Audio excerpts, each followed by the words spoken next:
Bonjour à tous et bienvenue sur ma modeste chaîne YouTube.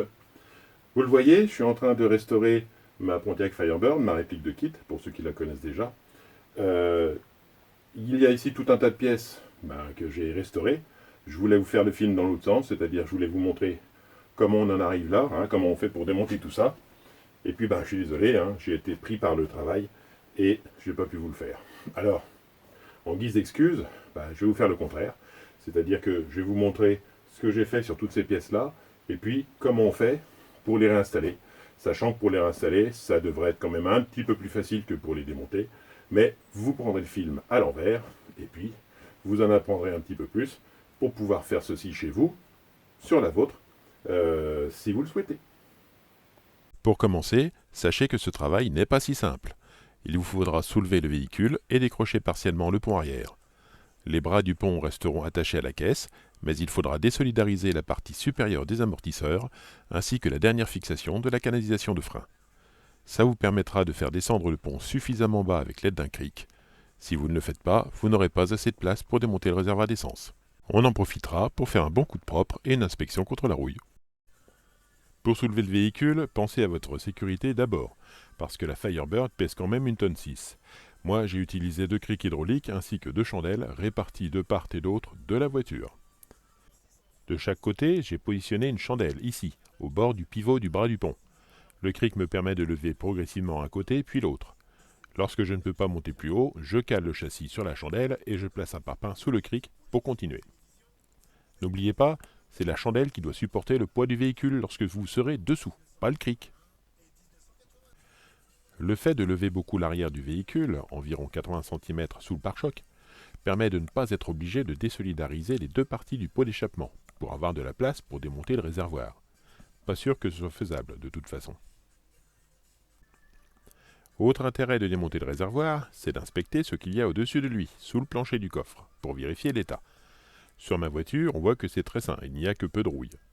Ce support de pot d'échappement bénéficiera d'un traitement au ferrose, un produit qui m'a été conseillé par un ami. Merci Sébastien. Quelques points de rouille ont été traités de cette façon, comme ici sur la jonction des deux planchers et sur les canalisations d'amener de carburant. Tant que nous y sommes, regardons entre la tôle de coffre et le longeron côté conducteur, car c'est un endroit inaccessible lorsque le réservoir est en place, parce qu'il est occupé par la tubulure de remplissage de carburant. D'ailleurs, on constate que cette cavité est attaquée par la rouille, mais ça reste très superficiel, tant mieux pour moi. J'ai aussi pensé à protéger le point d'ancrage gauche du pot d'échappement et j'ai inspecté les puits d'amortisseurs qui sont nickel. Il y a même encore la peinture d'origine. Les amortisseurs, eux, seront remplacés bientôt.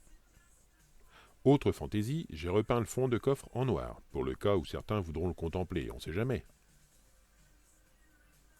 Pourquoi est-ce que j'ai démonté mon réservoir d'essence? Eh bien, c'est pas compliqué. Après 30 ans, ma pompe à essence qui se trouve dans le réservoir, au même endroit que la jauge à essence, avait quand même besoin d'être remplacée. Alors, je sais que certains font un trou dans le coffre, dans le panneau d'acier du coffre, pour justement démonter ça plus facilement. Personnellement, je me suis dit que c'était quand même pas du vrai boulot. J'ai pu remplacer la jauge et la pompe de mon réservoir de carburant, ça fait d'ailleurs l'objet d'une autre petite vidéo, puis j'ai donné une bonne protection à l'ensemble. Ferrose pour le dessus qui ne se voit pas, puis nettoyage et peinture pour rendre propre le dessous. Les deux tôles de protection ont été nettoyées, brossées à la brosse rotative, je me suis mis à l'extérieur, et repeintes. Celle-ci protège le réservoir de la chaleur du pot d'échappement. Même chose pour la barre Panhard que je n'ai pas eu de difficulté à démonter. Par contre, pour cette barre, c'est très différent, car c'est un renfort entre les deux longerons, et si le côté fixé par 3 vis était facile à démonter, il n'en a pas été de même pour l'autre extrémité qui tenait avec une seule vis, mais qui était très fortement grippée. Enfin, les ressorts de suspension étaient légèrement oxydés, je les ai repeints en vert pour les rafraîchir, lol. Maintenant que tout est prêt, on va passer au remontage, parce que je vous vois piaffer d'impatience. On va passer au remontage du réservoir d'essence. Souvenez-vous, pour le démonter, vous ferez le contraire de ce que je vais faire maintenant. Redéfait le bouchon, parce que c'est quand même mieux pour passer. Et puis il va falloir faire passer tout ça à l'intérieur. Donc, on se met bien allongé. On commence à trouver une position qui convient, en virant un petit peu tout ce qui peut gêner sur place. Alors, les suspensions, des choses comme ça. On écarte beaucoup, le plus possible, le tuyau du pôle d'échappement, hein, le coude. Et puis la première chose à installer, c'est cette partie-là.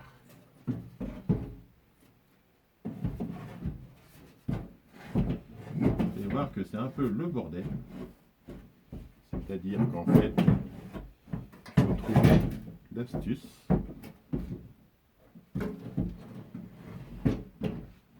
Voilà.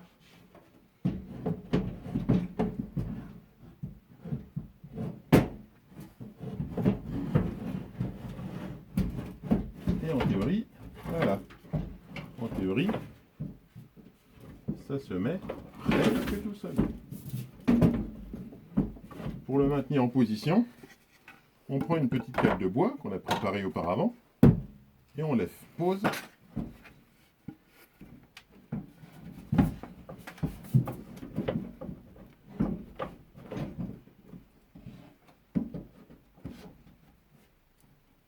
Voilà. Je vous disais que ça irait tout seul, hein, pour le remontage, parce que pour le démontage, ça a été une autre paire de manches, croyez-moi. Donc on va décaler un petit peu. Voilà.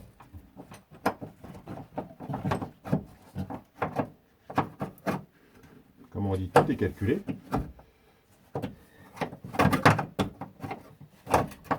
Et que je passe cette bride ici. Je vais en profiter pour passer la suivante. Comme ça, elle sera prête pour le coup d'après. En sachant que je vais d'abord m'atteler à attacher, même si ce n'est que sommairement, la bride du côté passager.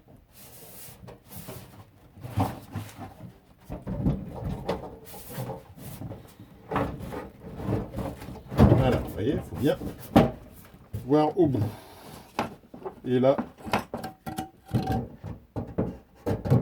on peut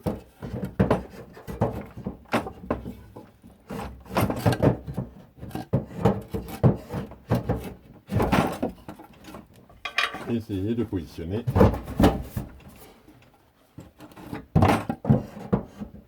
le support. Voilà.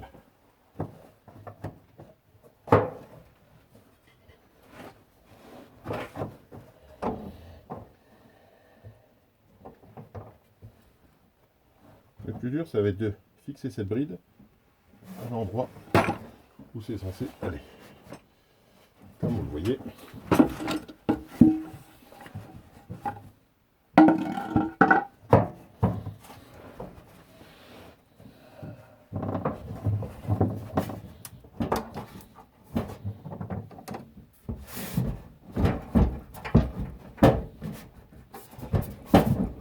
Voilà, il faut trouver la bonne place. Et ensuite, alors la bride, évidemment, je l'avais un petit peu Tordu au moment de la démonter.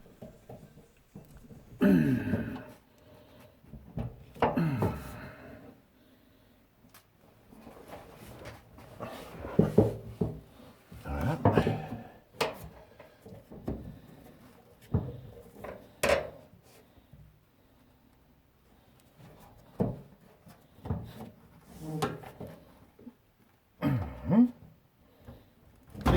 Et il faut aussi de la poigne, les enfants.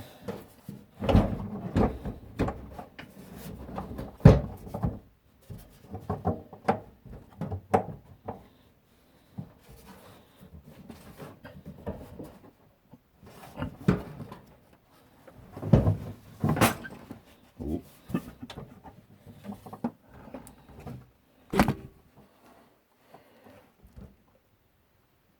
Voilà.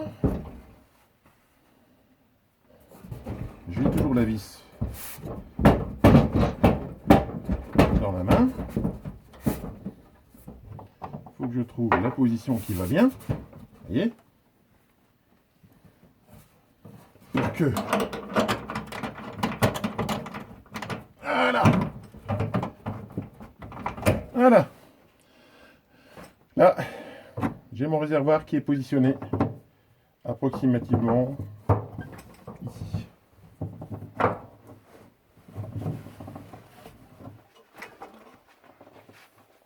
Il me reste la deuxième vis à retrouver. Et la même chose à faire de l'autre côté. Je lui redonne une petite forme qui va bien. Et pour la deuxième, ça doit aller quand même beaucoup mieux. Avant de resserrer les brides du réservoir d'essence, je vous conseille de réinstaller le bol de la trappe à essence qui vous permettra de vérifier que tout est bien installé et aligné. On peut procéder au vissage des brides pour maintenir le réservoir.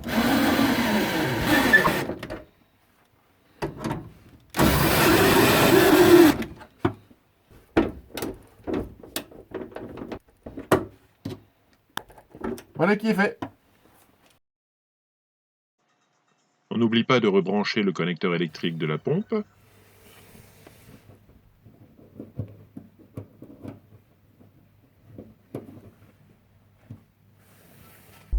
Passons maintenant à la reconnexion des durites du réservoir d'essence.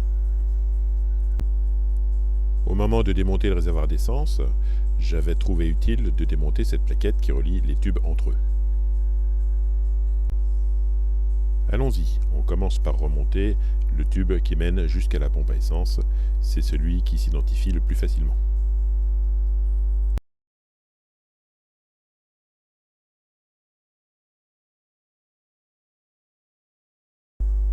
Cette soupape permet d'évacuer les surpressions venant du réservoir. Elle sera fixée directement avec ses griffes sur la platine de la tubulure de frein. Pour la vidange du réservoir, avant le démontage, comment j'ai fait? Eh bien, c'est assez simple. J'ai pris un tuyau que j'ai mis dans un bidon et que j'ai relié au plus gros des deux tuyaux qui restent. Comme ça. Voilà. Ensuite, j'ai pris la soufflette et j'ai soufflé ici, dans le deuxième tuyau, jusqu'à ce qu'il n'y ait plus d'essence qui coule. Alors, faut pas y aller trop fort, faut y aller progressivement, en mettant un petit peu d'air. Regardez ce qui sort. On continue comme ça jusqu'à ce qu'il n'y ait plus rien dans le réservoir. Pour reconnecter ces deux derniers tuyaux, c'est pas très compliqué, ils n'ont pas le même diamètre. Donc le plus gros va dans la tubure la plus grosse et le plus petit dans l'autre. Et on refixe la bride de maintien des canalisations d'essence. Voilà. Maintenant que le réservoir est correctement fixé, on peut remettre la trappe à essence. Il n'y a pas de problème particulier, mais faites tout de même attention, il y a 2 longues vis et 3 courtes. Les 3 courtes vis tiennent le bol à la carrosserie, tandis que les 2 longues tiennent la trappe au bol.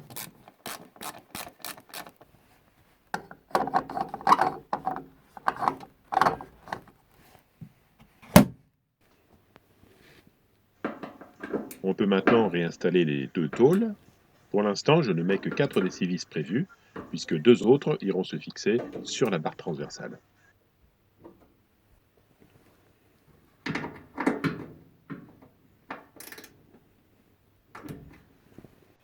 On remet la seconde tôle, celle qui protège de la chaleur du pot d'échappement, et on serre bien les 3 vis.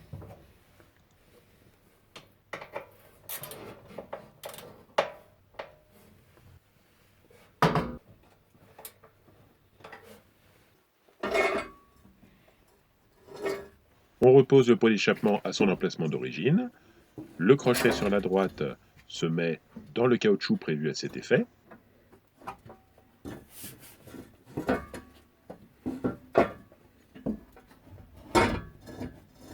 Le côté gauche du pot est fixé à une tresse par l'intermédiaire d'un boulon. Pensez bien à serrer correctement celui-là. Le pot d'échappement étant maintenant bien suspendu, on peut réemboîter l'embouchure au niveau du catalyseur.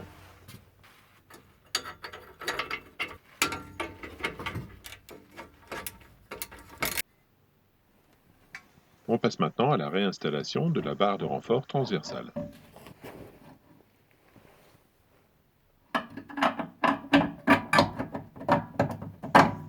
Personnellement, j'ai rajouté un petit peu de graisse dans le logement du boulon.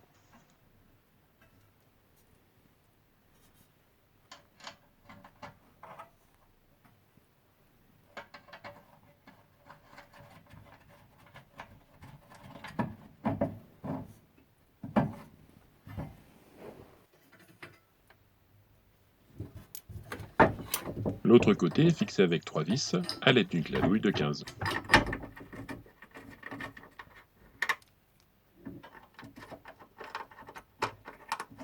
Étant donné qu'il s'agit d'un renfort pour la barre Panhard, on n'hésite pas à serrer très très fort de chaque côté.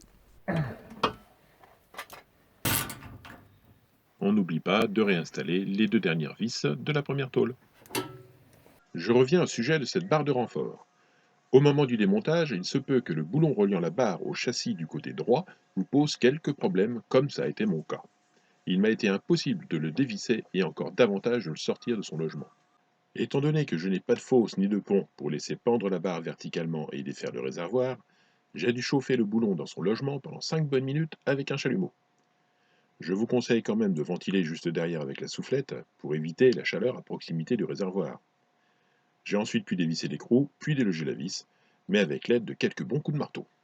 Pour remettre le pont arrière en place, il faut le soulever tout en vérifiant que les 2 amortisseurs rentrent bien dans leur trou simultanément. Si comme moi vous êtes tout seul à la manœuvre, je vais vous donner une petite astuce qui vous permettra de le faire le plus facilement possible. Enfilez un tuyau de plomberie en diamètre 10 mm et d'une vingtaine de centimètres de longueur sur la tige filetée à travers le trou de fixation de l'amortisseur. Il sera ainsi guidé jusqu'à son logement et ce sera plus facile de remettre tout ça en place. On positionne correctement le ressort dans sa coupelle et on remet le tout.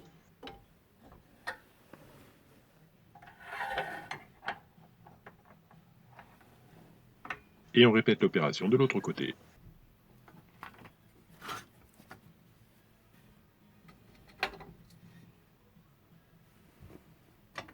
C'est parti pour remonter le pont. On y va tranquillement, on prend son temps. On fait attention que les 2 ressorts ainsi que les 2 têtes d'amortisseur passent bien là où elles doivent être. Comme vous le voyez, j'avais quand même rabaissé pas mal tous les éléments afin que le réservoir d'essence puisse passer. Je défais le tube qui m'a permis de guider l'amortisseur et je peux revisser l'ensemble. À propos, la fixation des amortisseurs se trouve derrière le siège arrière sous le tapis de selle. Pas besoin de démonter tout le siège intérieur et c'est tant mieux. Je n'aurais pas pu autant abaisser le pont si je n'avais pas démonté les ancrages de la barre stabilisatrice arrière. Ils sont lissés sur le châssis juste devant les amortisseurs.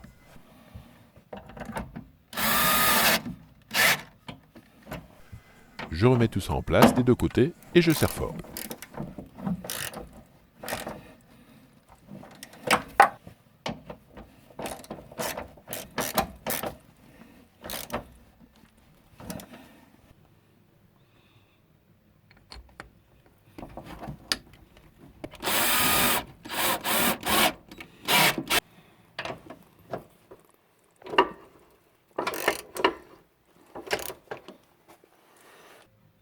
Maintenant, on peut se débarrasser du cric.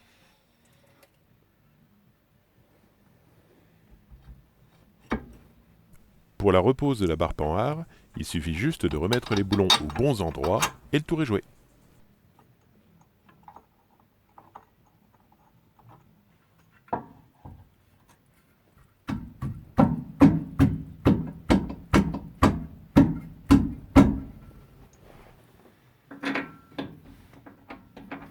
De ce côté-là, manifestement, il y a le ressort qui gêne. J'aurais dû m'en douter.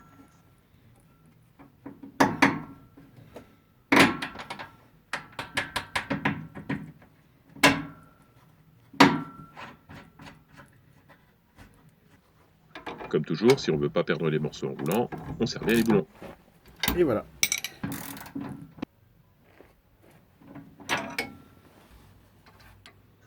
J'ai été obligé de détacher le support de flexible de frein arrière pour que le pont puisse descendre suffisamment bas. Je le remets en place en n'oubliant pas de raccrocher la tubulure en acier.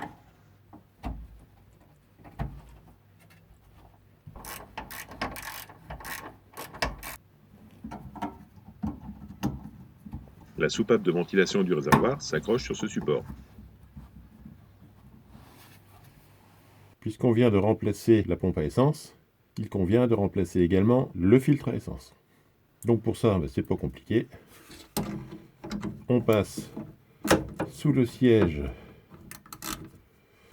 passager arrière au niveau du conducteur.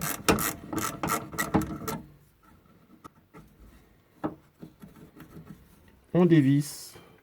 On a pris soin de mettre une petite gamelle au-dessous pour récupérer l'essence qui risque de s'échapper.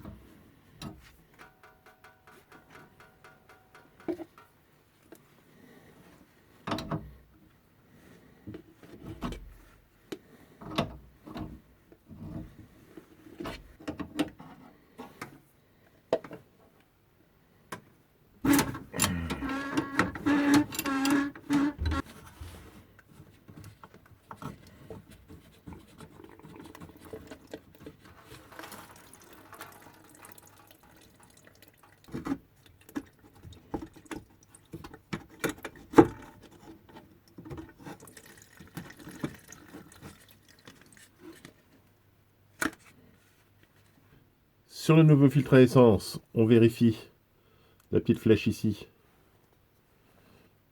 qui signifie que l'essence sort du réservoir pour aller vers le moteur. On vérifie si les joints toriques sont en bon état. Sinon, il faudra les changer. Parce qu'ils ne sont pas compris en général dans la boîte. Et ensuite, on installe tout ça convenablement.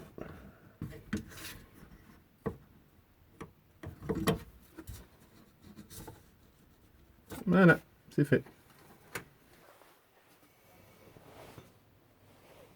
Bon bien, je crois que j'ai bien travaillé, il me reste plus qu'à remettre les roues.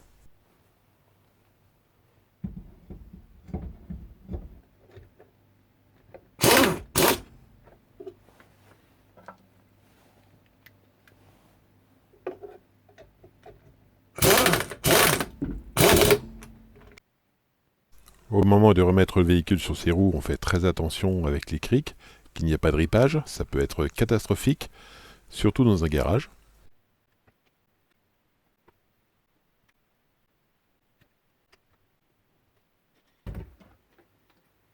Enfin, n'oublie pas de refaire le plein, et on est prêt pour aller tester tout ça sur la route.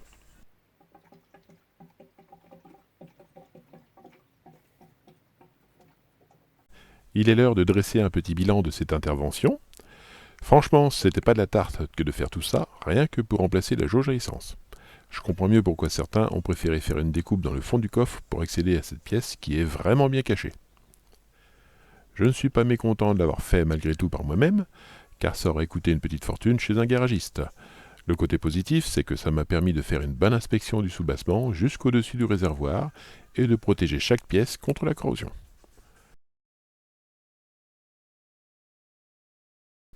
J'espère que cette vidéo vous a intéressé et que vous me laisserez un commentaire sympathique sur YouTube ou bien sur les réseaux sociaux. Enfin, si vous souhaitez me soutenir ou devenir partenaire, n'hésitez pas à me contacter. Promis, je vous prépare d'autres vidéos pour bientôt. Bye!